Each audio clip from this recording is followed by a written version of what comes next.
Good evening. The power and prowess of Australian Border Force is being questioned after a suspected asylum seeker boat made it to shore on Cape York. At least 12 foreign nationals and smugglers wandered into a pub and shops near Weipa.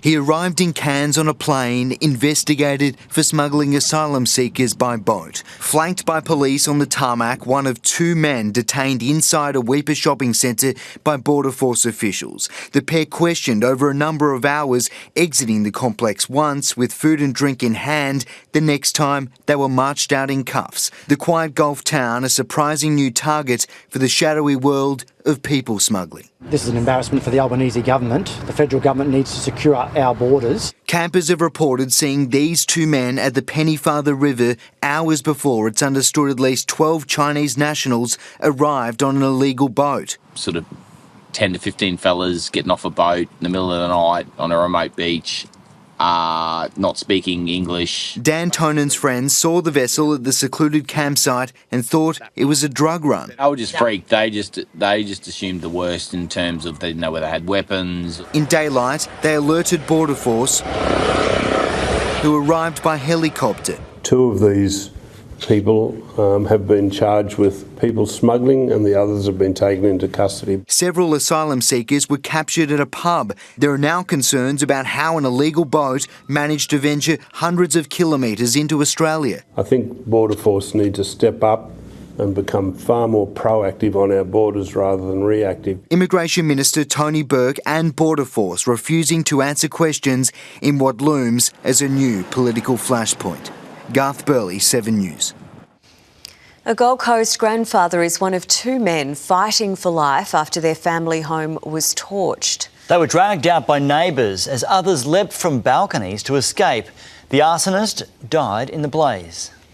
As flames roared through the roof like a pressure valve blown open. Oh, that's so sad. 4 people inside this Hope Island home were in a fight for survival, including 85-year-old grandfather Bob Marsh and his daughter Kathy Windsor. Screaming, oh, my ex is trying to kill us, my ex is trying to kill us. The family says that 38-year-old man removed keys from deadlocks to trap them in before hurling firebombs at them. Hero neighbours Eli and May Hannah rushing to their rescue. I think anyone would have helped in that situation. Bob, along with Kathy's new partner, suffered critical burns. They were banging on the garage from the inside. I mean, Eli just had to grab it with 2 hands and yank it open. 59-year-old Kathy broke her back after leaping from this balcony to escape.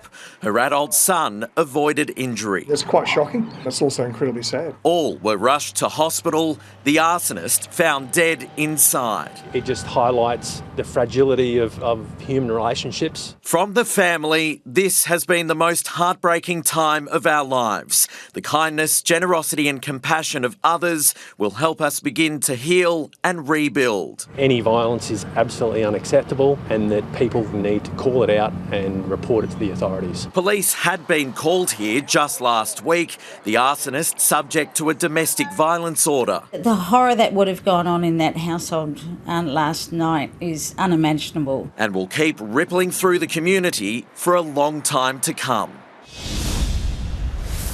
Tonight, Bob remains on life support here at the Royal Brisbane and Women's Hospital. His family does not expect him to survive the next few hours. The man pulled from the home alongside him is still fighting for his life as well. Kathy remains heavily medicated, still grappling with the pain of her injuries and also the shock over what's happened. As for the man responsible for all of this devastation, he will never have to answer for it. Michael Hammond in Hurston tonight. And if you're in a domestic violence situation, DV Connect can help on 1800 811 811. Australia is in the grip of a property price plunge with the sharpest decline in home values in more than 3 years. The National Snapshot reveals a quarterly drop of 1.3% across the capital cities. For now, Brisbane has bucked the East Coast trend, with growth slowing to a sluggish 0.3% this month. The median house value still over $1.1 million.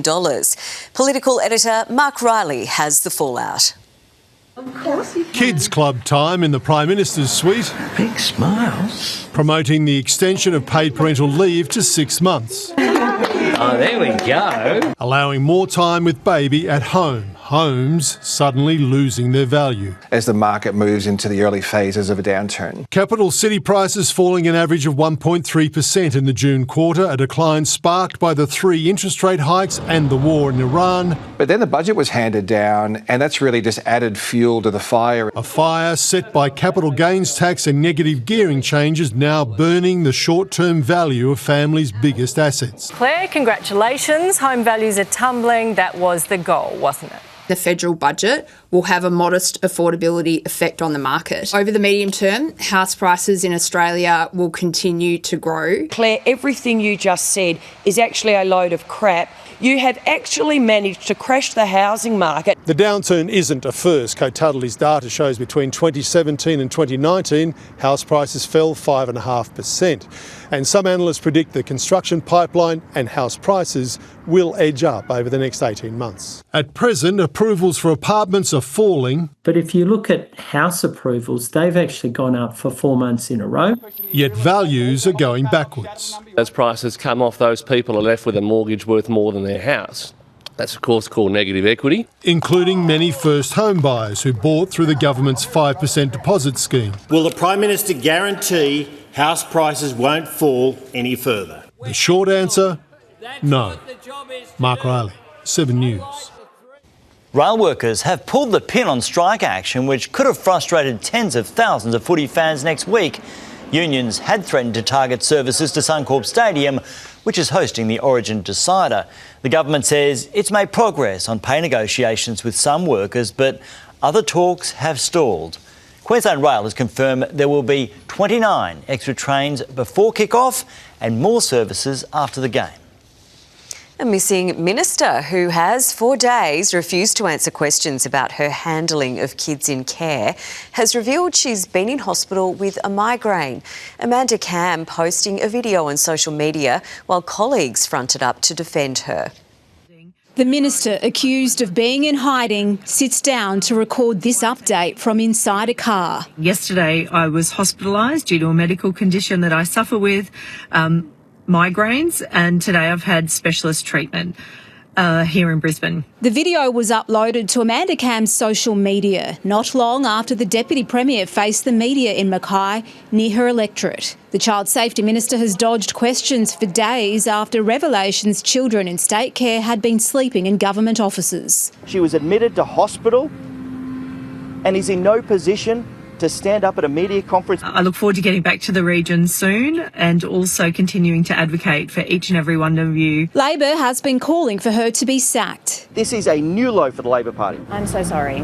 I didn't know she was in hospital. I hope she's okay, and I hope she has a speedy recovery. The opposition continues to call for Amanda Cam to be sacked while raising questions about who has been overseeing the child safety crisis.